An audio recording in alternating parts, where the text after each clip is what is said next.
Hello everyone, कैसे हैं आप सभी लोग। मैं हूं सिमरन शेखर एंड बहुत बहुत स्वागत है आप सभी का हमारे यूट्यूब चैनल जीके जब इग्नाइट योर ब्रेन में, जहाँ हम करते हैं अपने ब्रेन की एक्सरसाइज। सो गाइस, हम लोग यहाँ पर पढ़े थे NCERT line by line app के थ्रू पढ़ रहे हैं हम लोग यहाँ पर। And if you have book तो आप उसको आराम से खोलो और मेरे साथ मिलाने की कोशिश करो, साथ साथ में चलो। अगर बुक नहीं है तो आप, ये बहुत अच्छी चीज़ है, ऐप डाउनलोड करो आप एनसीईआरटी की, उससे पढ़ो आप। मेन मोटो है कि आपको चीज़ें समझ में आनी चाहिए, ठीक है। तो हम लोग यहाँ पे लाइन बाय लाइन एनसीईआरटी पढ़ रहे हैं। अभी हम लोग सिविक्स पढ़ रहे हैं, क्लास 6 का, और हम लोग हैं अभी चैप्टर 7 यूनिट 4 में। आज हम लोग क्या पढ़ने वाले हैं गाइज? आज हम लोग पढ़ने वाले हैं लाइवलीहुड। लाइवलीहुड यानी आजीविका। दोनों हिंदी और इंग्लिश दोनों में चलेगी ये क्लास, जिससे कि दोनों तरह के स्टूडेंट को समझने में दिक्कत ना आए, राइट। तो आज हम लोग पढ़ने वाले हैं लाइवलीहुड यानी कि आजीविका, यूनिट 4। ठीक, आज हम लोग लाइवलीहुड के बारे में पढ़ने वाले हैं। ये देखो, अलग अलग कितने तरह के काम किए जाते हैं, ठीक है। तो आज हम लोग लाइवलीहुड के बारे में पढ़ेंगे, आजीविका के बारे में पढ़ेंगे। और इस चैप्टर में हम लोग स्पेशली गांव के बारे में पढ़ने वाले हैं, रूरल लाइवलीहुड के बारे में पढ़ने वाले हैं हम लोग, कि जो गांव के लोग होते हैं वो अपनी आजीविका चलाने के लिए क्या क्या करते हैं, ठीक है। तो हम लोग उसके बारे में पढ़ेंगे। इसमें आप देख सकते हो, ये जो पिक्चर मैंने अभी आपको दिखाया, ये जो पिक्चर है आप यहाँ पे देख सकते हो, बहुत तरह के काम जो है वो किए जाते हैं, ठीक है। अलग अलग तरह के काम किए जाते हैं आजीविका चलाने के लिए, उसके बारे में हम लोग पढ़ेंगे। In the first chapter we looked as at the many kind of diversity in our lives. We also explore how living in different region has an effect of the on the work people do, the kind of plants, trees, crops or things that become important to them. तो अभी तक हमने जो chapter पढ़ा उसमें हमने देखा diversity के बारे में। फर्स्ट चैप्टर के बारे में भी हमने देखा था, अंडरस्टैंडिंग डाइवर्सिटी, विविधता की समझ, जो पहला चैप्टर था। उसमें भी हमने देखा था कि लोगों में कितनी ज़्यादा डिफरेंस है, कितना ज़्यादा डिफरेंस है लोगों में, ठीक है। और वो जिस रीजन में रहते हैं उसका क्या इफ़ेक्ट पड़ता है उनके रहन सहन पर, उनके खान पान पर, ठीक है। तो इसके बारे में हमने देखा था। उनके काम करने पर भी फ़र्क होता है, जिस एरिया में लोग रहते हैं उस एरिया के हिसाब से उनके कामों में भी फ़र्क होता है, ठीक है, कि वो किस तरह के काम करते हैं, right. In this chapter, we will look at the different ways in which people earn their living in villages. गाँव में अपने जीविका के लिए, अपने कमाने के लिए, अपनी रोजी रोटी चलाने के लिए लोग किस तरह के काम करते हैं, उसको हम लोग आज इस चैप्टर में पढ़ेंगे। And here too, as in the first 2 chapters, जैसे पहले चैप्टर्स में पढ़ा हमने, we will examine whether people have equal opportunities to earn a living. हम लोग यहाँ पर देखेंगे कि क्या सभी के पास सेम अपॉर्चुनिटीज़ जो हैं वो हैं सबके पास काम करने के लिए, अपनी जीविका को कमाने के लिए। क्या सबको सेम तरह की फैसिलिटीज़ मिल रही हैं, है ना? सबके पास इक्वल अपॉर्चुनिटीज़ है कि नहीं है, उसके बारे में हम लोग यहाँ पर देखेंगे। We will look at the similarities in their life situations and the problems that they face. हम लोग देखेंगे कि क्या क्या सिमिलैरिटीज़ हैं उनके लाइफ में, उनकी ज़िंदगी में, और किस किस तरह की परेशानियाँ उनको फेस जो है करनी पड़ती है, ठीक है। तो ओवरऑल हम इस चैप्टर में क्या देखने वाले हैं कि जो गांव के लोग होते हैं वो अपनी जीविका चलाने के लिए, अपनी रोज़ी रोटी कमाने के लिए क्या क्या काम करते हैं। क्या गाँव में सबके पास इक्वल अपॉर्चुनिटी है काम के लिए, अपनी जीविका, अपनी रोज़ी रोटी कमाने के लिए, है ना? समानता है कि नहीं है, वो देखेंगे हम लोग। उनको किस तरह की प्रॉब्लम फेस करनी पड़ती है, ठीक है, और क्या क्या समानताएं हैं, क्या क्या सिमिलैरिटीज़ हैं उनके सिचुएशन में, ठीक है। तो इस तरह की चीज़ें हम लोग इस चैप्टर में आज पढ़ने वाले हैं। चलो, कालापट्टू विलेज। कालापट्टू एक विलेज है तमिलनाडु का। तमिलनाडु में जो सी कोस्ट है, समुद्री तट है, उसके पास का ही एक गाँव है कालापट्टू, जिसके बारे में यहाँ पर बताया गया है कि वहाँ पर क्या कुछ है, वहाँ पे किस तरह के लोग हैं, वहाँ पे किस तरह के काम किए जाते हैं, उस विलेज के बारे में यहाँ पे बताया गया है। और बाद में हम लोग देखेंगे कि इस विलेज के कुछ लोगों से की कहानी भी इसमें बताई हुई है कि वो अपना जीवन यापन करने के लिए क्या क्या करते हैं, वो कैसे अपनी ज़िंदगी को जी रहे हैं। तो चलिए स्टार्ट करते हैं कालापट्टू विलेज से। Kalaput is a village that's close the sea coast in the Tamil Nadu.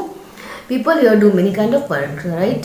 As in other villages, here too there is non-farm work such as making basket, utensil, pots, bricks, bullock cart, etc. ठीक है, तो Kalapur village मैंने आपको बताया कि ये क्या है, एक समुद्री तट जो है उसके पास का एक विलेज है, कहाँ पर, तमिलनाडु में। और वहाँ पे लोग अलग अलग तरह के काम करते हैं। अच्छा, विलेज के नाम जैसे ही आता है, जैसे आपके माइंड में एक गाँव जैसे आप सुनते हो, तो सबसे पहले क्या होता है कि वहाँ के लोग खेती बाड़ी करते हो। सबसे पहले यही स्ट्राइक करता है माइंड में, है कि नहीं। किसान होते होंगे वहाँ पर, जमींदार होते होंगे, खेती बाड़ी होती होगी, गाय बकरियाँ भैंस होते होंगे। लेकिन हर गांव में नॉन फार्मिंग से रिलेटेड भी वर्क होते हैं, है ना। जैसे कि पॉट बनाना, यूटेंसिल, बर्तन वगैरह बनाना है, वो काम हो गया। साइकिल रिपेयर का काम हो गया, ठीक है। किराने की दुकान भी होते हैं, कुछ चाय की टपरी भी होती है। अलग अलग तरह के काम होते हैं हर विलेज में। कपड़े की भी दुकान होती है। वही यहाँ पर दिया हुआ है, there are people who provide service as blacksmith, लोहार होते हैं, नर्स होते हैं, टीचर भी होते हैं गांव में, washerman, weavers, barber, cycle repair, mechanics and so on. अलग अलग तरह के काम भी होते हैं जो कि नॉन फार्मिंग से रिलेटेड है, जो कि जिनका कृषि से कोई संबंध नहीं होता है। इस तरह के भी काम होते हैं गाँव में, राइट। तो यहाँ पर भी है, कालापट्टू के बारे में दिया हुआ है। यहाँ पर अलग अलग तरह के लोग हैं, जो कि कुछ लोग बार्बर हैं, नाई हैं, वॉशरमैन हैं, धोबी हैं, नर्स हैं, टीचर हैं, कुछ ईंट बनाने का काम करते हैं। इस तरह के लोग यहाँ पर कालापट्टू विलेज में हैं। वो साइकिल रिपेयर का काम भी करते हैं। There are also some shopkeepers and traders, कुछ दुकानदार भी हैं, ट्रेडर्स भी हैं। In the main street which looks like a bazaar, you will find a variety of small shops such as tea shops, grocery shops, barber shops, a cloth shop, a tailor shop and 2 fertilizer and seed shop. तो यहाँ का जो main street है, हर गांव का एक main street होता है जो कि शहर जाने के रास्ते को जोड़ता है, और जो एक छोटे बाजार की तरह लगता है, राइट। हर गांव में एक छोटा सा बाजार ज़रूर होता है जहाँ पे तरह तरह की दुकानें होती हैं। तो यहाँ कालापट्टू में भी है, कुछ स्मॉल शॉप्स हैं, यहाँ पर टी शॉप्स हैं, यहाँ पर चाय की दुकानें हैं, किराना की दुकानें हैं, नाई की दुकानें हैं, बार्बर की नाई की दुकान है यहाँ पर, ठीक है। सिलाई करने वाले की भी दुकान है। यहाँ पर छोटी छोटी दुकान है यहाँ कालापट्टू के मेन स्ट्रीट पे, जो कि एक छोटा सा बाजार जैसा है। There are 4 tea shops, 4 tea shops हैं विच टिफ़िन, जो कि टिफ़िन भी सेल करते हैं। टिफ़िन सेल करते हैं मतलब सुबह में इडली, डोसा और उपमा, ठीक है, मॉर्निंग में, और शाम में वडाई, बोंडा and Mysore pak in the evening. अभी मुझे तो नहीं पता भाई कि ये वडाई, बोंडा, Mysore pak, yes I listen about this, but ये वडाई बोंडा क्या होता है, किसी को पता है तो आप ज़रूर कमेंट बॉक्स में बताना कि आपने क्या खाकर देखा, कैसा लगता है, ठीक है। चलो आगे चलते हैं। Near the tea shop is in a corner में क्या है, एक ब्लैक स्मिथ का फैमिली रहता है, लोहार का फैमिली रहता है, ठीक है।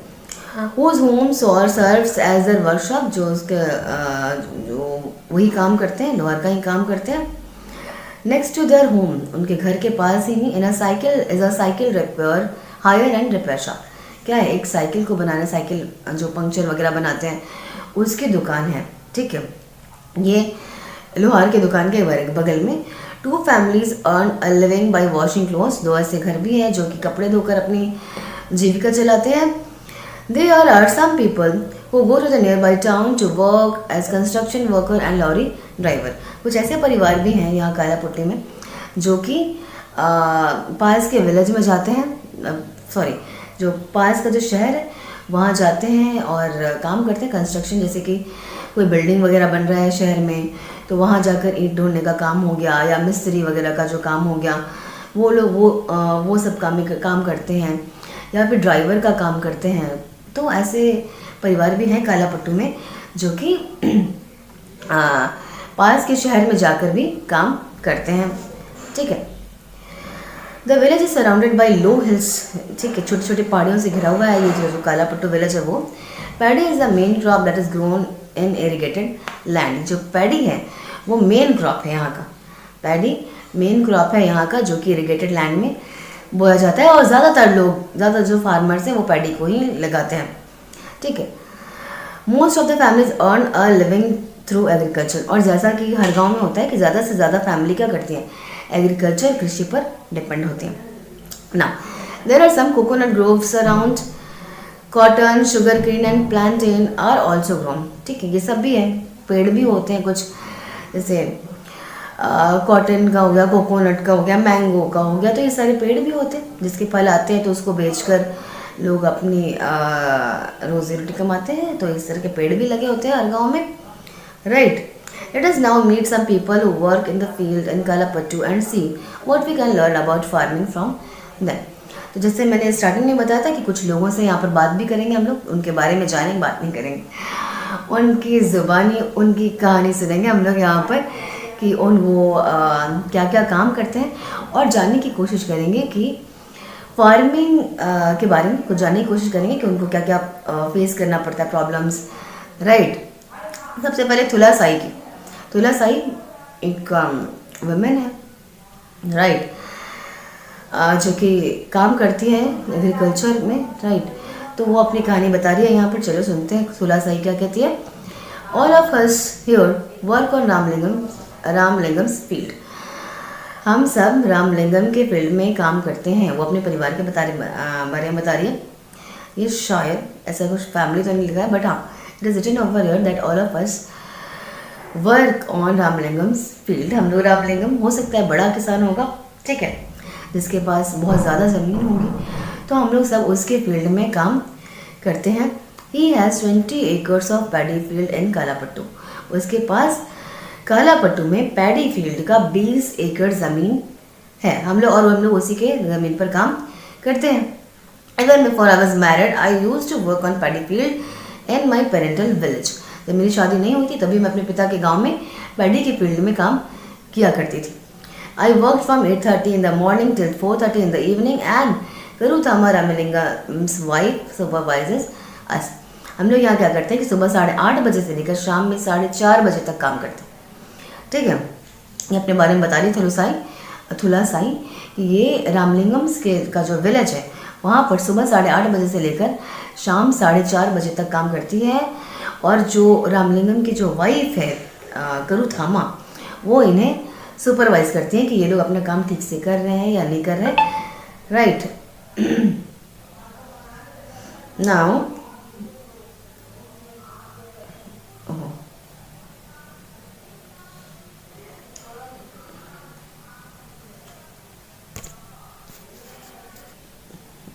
ऑलराइट, सो आपको असुविधा के लिए हमें खेद है। चलो आगे बढ़ते हैं।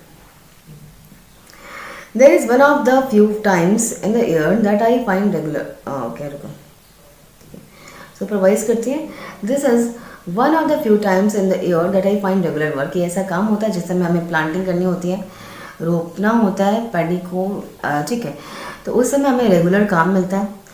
एक ऐसा टाइम है ये जिस समय हमें रेगुलर काम मिलता है। Now I am transplanting the paddy को लगा रही है। When the plant have grown a little bit, कुछ ज़्यादा जो प्लांट जो हैं वो और बढ़ जाएंगे, Ramalingam will call us again for weeding and then finally once again for the harvesting. तो ये 3 टाइम के बारे में उसने बताया जब उसे रेगुलर काम मिलता है वहाँ पर, राइट। एक तो जब वो ट्रांसप्लांटिंग, जब पैडी लगता है तब, तो फिर जब वो थोड़े और बड़े हो जाते हैं पैडी, तब रामलिंगम उन्हें बुलाता है काम करने के लिए। और उसके बाद जब हार्वेस्टिंग, जब कटाई का काम होता है, तब भी उन्हें बुलाया जाता है रामलिंगम के द्वारा। When I was young, I could do this work with no difficulty, but now as I grow older, I find bending for long hours with my feet in water very painful. जब मैं कम उम्र की थी, जब मैं young थी, तब तो मैं बड़े अच्छे से काम कर लेती थी, मुझे कोई दिक्कत नहीं आती थी। लेकिन अब क्योंकि मैं ओल्ड हो गई हूँ, ये कौन बोल रहा है, थोड़ा सा ही बोल रही है कि अब क्योंकि मैं ओल्ड हो गई हूँ तो मुझे ज़्यादा देर तक पानी में खड़े रहने से ये बहुत पेनफुल होता है मेरे लिए, बहुत ही कष्टदायक होता है ये मेरे लिए कि मैं इतनी देर तक पानी में नहीं खड़ी रह पाती हूँ, अभी मुझे दिक्कत होती है, right. Ramalingam page ₹40 per day, 40 रुपये पर डे देता है। सोचो अब कितना कम है ये, 8 घंटे काम करते हैं सुबह 8:30 से लेकर 4:30 बजे शाम तक, एंड स्टिल उन्हें कितना मिलता है, 40 रुपये पर डे काम का मिलता है। कितनी बुरी हालत है किसानों की, है ना। This is a little less than what labourers get in my home village. शादी से पहले मैं जहाँ काम करती थी तो वहाँ इससे ज़्यादा पैसा दिया जाता था लेबरर्स को, लेकिन ये उससे कम है। लेकिन फिर भी मैं यहाँ आती हूँ क्योंकि रामलिंगम पे मुझे भरोसा है कि वो दूसरे लेबर्स को ढूंढने नहीं जाएगा कम पैसे पर, ठीक है। वो हमें ही बुलाएगा जब भी उसे काम पड़ेगी तो, right. But I come here because I can depend on him, मैं उस पर डिपेंड हो सकती हूँ। To call me where there is work, कुछ भी काम होता है तो रामलिंगम और उसका परिवार जो है हमें ही काम के लिए बुलाता है, इसलिए हम उस पर डिपेंड हो सकते हैं कि वो दूसरे कम पैसे पे काम करने के लिए दूसरे गांव में मजदूर ढूंढने नहीं जाता है, राइट। ये भी तो होता है ना गर्ल्स की, इतने सारे लोग हैं, इतने सारे किसान हैं जो जिनके पास अपनी ज़मीन नहीं है, जो कि कम पैसे पर काम करने के लिए तैयार हो जाते हैं, क्योंकि उन्हें पता है कि अगर वो कम पैसे पर काम नहीं करेंगे, वो उन्होंने अपने डिमांड थोड़ा ज़्यादा रखा, तो ज़मींदार जो हैं, जो जिनके पास ज़्यादा ज़मीन है, वो क्या करेंगे कि दूसरे गांव से और जो लेबर्स हैं उनको बुला के लाएंगे, ठीक है। तो इसलिए गांव के कुछ किसान हैं वो कम पैसे पर काम करने के लिए मजबूर होते हैं, राइट। तो ये यहाँ पर क्यों आती है थुलासाई, क्योंकि इसे पता है कि जब भी इसे ज़रूरत पड़ेगी, जब भी रामलिंगम को काम की ज़रूरत पड़ेगी, काम करवाना होगा, तो वो इन्हें ही बुलाएगा, ऐसा उसको विश्वास है रामलिंगम पर। इसलिए वो काम में भी करने को तैयार रहती है कि भाई जो मिल रहा है वही सही, अगर ये भी नहीं मिलेगा तो फिर हम कहाँ जाएंगे, ठीक है। तो इसलिए वो वहाँ पर काम करने को मजबूर है, राइट। अनलाइक अदर्स, दूसरों की तरह he does not go looking for cheaper labours from other village, दूसरे विलेज से वो सस्ते में मजदूर लेने के लिए नहीं जाता है, राइट ना। The farm he find outside, okay. My husband Raman is also a labour, वो अपने हस्बैंड के बारे में बता रही है, जो मेरा हस्बैंड है वो भी एक लेबर है। We don't own any land, हमारा कोई अपना ज़मीन नहीं है।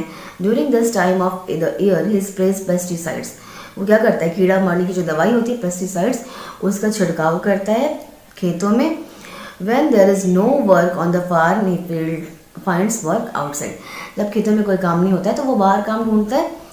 इधर loading sand from the river और stone from the quarry nearby, क्या करता है वो या तो जब बाहर काम ढूंढता है तो उसे जो पास का जो समुद्री तट पर है ये कलापुट विलेज, तो वहाँ से स्टोन और बालू ढूंढने का काम भी मिल जाता है उसको। तो मेरा हस्बैंड वो काम करता है जब खेतों में काम अवेलेबल नहीं होता है तो। This is send by trucks to be use in nearby towns to make houses, ये क्या होता है, इस ईटा और ये पत्थर जो बालू है इसको पास के शहरों में भेजा जाता है, जो घर मकान वहाँ बन रहे होते हैं उनके लिए। Apart from working on the land I do all the task at home, मैं घर पे भी सारे काम करती हूँ। I cook food for my family, clean the house and wash clothes. ये कौन थुलासाई बता रही है कि वो इससे भी काम करती हैं कि घर का काम, खाना बनाना है, साफ़ सफाई है, कपड़े धोना, ये सारे काम भी मैं करती हूँ। I go with other women to nearby forest to collect firewood, जलावन के लिए जो लकड़ियाँ होती हैं उसके लिए मैं जंगल में भी जाती हूँ लकड़ियों को ढूंढने के लिए और दूसरे औरतों के साथ। About 1 kilometre away we have a village borewell from where I fetch water, 1 kilometre की दूरी पर गाँव का जो है वो बोरवेल है जहाँ से हम पानी लाते हैं। My husband help in getting material such as groceries for the house, जो भी साग सब्जी लाना होता है उसके लिए उसका हस्बैंड जो है उसको हेल्प कर देता है और वो लेकर आता है। और स्कूल गोइंग डॉटर्स, हमारे जो स्कूल जाने वाले बेटे हैं, are the joy for us, वो हमारे लिए वही हमारे लिए खुशियाँ हैं। Last year one of them fell ill and had to be taken to the hospital in town. मेरी बता रही है कि उसकी एक बेटी जो है वो बीमार पड़ गई थी, ठीक है। We had to sell our cows to pay back the money we borrowed from Ramalingam for her treatment. उसकी जो है एक बेटी लास्ट ईयर बीमार पड़ गई थी, जिसके लिए उसे क्या करना पड़ा, रामलिंगम से पैसा उधार लेना पड़ा था, क्योंकि उसे हॉस्पिटल में पास का जो टाउन है, पास का जो शहर है, वहाँ पर उसकी बेटी का इलाज करवाना पड़ा था थुलासाई को, जिसके लिए उन्हें रामलिंगम से पैसे उधार लेने पड़े थे और उसको चुकाने के लिए उन्हें अपनी गाय तक बेचनी पड़ी थी, ठीक है। तो ये सिचुएशन है कि उनको अपनी गाय बेचकर उधार चुकाना पड़ा, जो उन्हें क्योंकि 40 रुपये पर डे तो कहीं से भी उस लायक नहीं है कि आप अपना खर्चा भी चला लो और साथ साथ में इलाज वगैरह भी करवा लो शहर जाकर। तो इसलिए क्या हुआ, उन्हें बेचना पड़ा। कई बार ऐसे होते हैं छोटे किसान जिनके पास थोड़ी ज़मीन होती है, लेकिन घर में किसी कोई बीमार पड़ गया, कोई दिक्कत आ गई, तो उन्हें वो भी बेचनी पड़ जाती है। तो ये बहुत ही क्रिटिकल सिचुएशन है, सैड है, ये रियलिटी है, ठीक है, काफ़ी सैड करने वाली रियलिटी है। कुछ क्वेश्चंस है यहाँ पर। Describe the work that Thulasai does. क्या क्या काम करती है थुलासाई, डिस्कस किया हमने यहाँ पर। एक तो वो बाहर का काम करती है, पैडी के फील्ड में भी काम करती है, प्लस घर का भी बहुत सारा काम करती है। How is it different from the work Raman does. Raman का काम से बहुत अलग है, ठीक है। रमन क्या करता है, पेस्टिसाइड छिड़कता है और पत्थर और बालू ढोता है, अगर उसके अगर फील्ड में काम नहीं होता तो ये दोनों के काम एकदम अलग अलग हैं। Thulasai get paid very little money for the work she does. बहुत कम पैसा मिलता है उसको, 40 रुपये। Why do you think agriculture labourers like her force to accept low wages. हमने यहाँ पर डिस्कस किया कि अगर वो लो वेजेस में नहीं करेंगे तो ऐसे बहुत सारे लेबर्स हैं अलग अलग गाँव में जो कि कम पैसे पर करने के लिए तैयार हैं, मजबूर हैं एक्चुअली। तो इसलिए लेबर्स क्या करते हैं कि कम पैसे पर ही काम करने को तैयार हो जाते हैं, ताकि something is better than nothing, कुछ तो मिले, right. In what way would her way of earning a living have been different and Thulasai owned some from land, of course। अगर उसके पास थोड़ा सा ज़मीन होता तो उसे दूसरे की ज़मीन पे काम नहीं करना पड़ता, पहली बात तो। फिर जो भी उसकी अर्निंग होती वो उसकी अपनी होती, ठीक है। उसको ऐसा नहीं कि उसको कोई बेच दे रहा है 40 रुपये पर डे, ऐसा नहीं होता। तो बहुत डिफरेंस आता अगर उसके पास खुद का ज़मीन होता तो। What are the crops grown in your. अभी आपको पता करना है, अगर आप गाँव में रहते हो, ठीक है, तो आप ये बताओ कमेंट करके कि आपके रीजन में कौन कौन से क्रॉप्स जो हैं वो उगाए जाते हैं। अगर आप शहर में रहते हो तो आपके नियर बाई जो एरिया है वहाँ पर कौन कौन से क्रॉप उगाए जाते हैं, ये आप कमेंट करके बताओ। As you saw in Thulasai's story, poor family in rural areas often spend a lot of time every day collecting firewood, getting wet water and grazing their cattle. देखा कि उन्होंने बहुत सारा जो टाइम है उनका क्या करने, जलावने की लकड़ी इकट्ठा करने में, पानी लाने में, भेड़ बकरियाँ चराने में उनका बहुत सारा टाइम निकल जाता है। Even though they do not earn any money from these activities. इससे उसको उनको कोई पैसे तो मिल नहीं रहे, लेकिन फिर भी उनको ये काम करना पड़ता है, अपनी घर का काम है ये सब, तो उनको ये सब करना पड़ता है, ठीक है। अपने काम करने के अलावा ये सारी चीज़ें जिसको उनको करना पड़ता है। The family needs to spend time, ज़रूरत होती है during this age they are not able to survive on little money they earn. क्योंकि वो जो जितना पैसा थोड़ा बहुत कमाते हैं, ठीक है, उसमें वो सर्वाइव नहीं कर पाते हैं ढंग से। उन्हें बहुत सारे काम हैं अलग अलग तरह के, वो करने पड़ते हैं, right. Nearly 2/5 of all rural family are agriculture labourers in our country. हमारे जो कंट्री है, देश है, उसमें लगभग 2/5, ठीक है, जो रूरल फैमिलीज़ हैं, ग्रामीण परिवार जो हैं वो एग्रीकल्चर लेबरर्स हैं। There are some who have small plot, कुछ के पास अपनी छोटी ज़मीन भी और कुछ के पास वो भी नहीं है, वो थुलासाई की जैसे लैंडलेस है। Not being able to earn money throughout the year forces people in many rural areas to travel long distances in search of work. जब वो छोटे से जब वो अपना खर्चा नहीं चला पाते हैं, उनको इतना कम पैसा मिलता है, इसी की वजह से क्या होता है, पलायन होता है, इसी की वजह से माइग्रेशन होता है। लोग अलग अलग जगहों पर दूर दूर तक जाने के लिए तैयार होते हैं काम की खोज में, ताकि उन्हें अपनी जीविका चला सकें वो, ठीक है, अपने घर परिवार का खर्चा उठा सकें। इसके लिए उन्हें काम की तलाश में दूर दूर तक जाने को मजबूर होते हैं। दिस ट्रैवल और migration takes place during particular season. ये पर्टिकुलर सीजन में ही ये जो है ट्रैवल और माइग्रेशन होता है, ठीक है। तो आज हमने पढ़ा ये थुलासाई का कहानी हमने आज पढ़ा है। और भी लोग हैं, शेखर है, उसके बारे में कहानी पढ़नी है हमें। फिर ऑन बीइंग इन डेप्ट, कर्ज में होने पे वो क्या करते हैं उसके बारे में हमें पढ़ना है। रामलिंगम और गरुथामा, जिसके जो जमींदार हैं, जिनके खेत पर, जिनके फील्ड पर थुलासाई काम करती है, उनके बारे में भी हम यहाँ पर पढ़ेंगे, राइट। लेकिन वो हम लोग पढ़ेंगे अरुणा और पारीवेलन के बारे में पढ़ना है हमें। ये सब हम लोग पढ़ेंगे अपने नेक्स्ट क्लास में, ठीक है। टिल देन आप रिवाइज करो चीज़ों को, जो भी समझ में नहीं आ रहा है। आई होप कि आपको ये चैप्टर समझ में आया होगा जहाँ तक हमने अभी तक पढ़ा है। इसमें से आपको कोई भी डाउट हो तो आप अराइज कीजिए, क्वेश्चन कमेंट करो, and I will make sure कि मैं आपके क्वेश्चंस का जवाब दूँ, ठीक है। तो मिलते हैं हम अपने नेक्स्ट क्लास में, तब तक के लिए tata bye bye, see you, take care.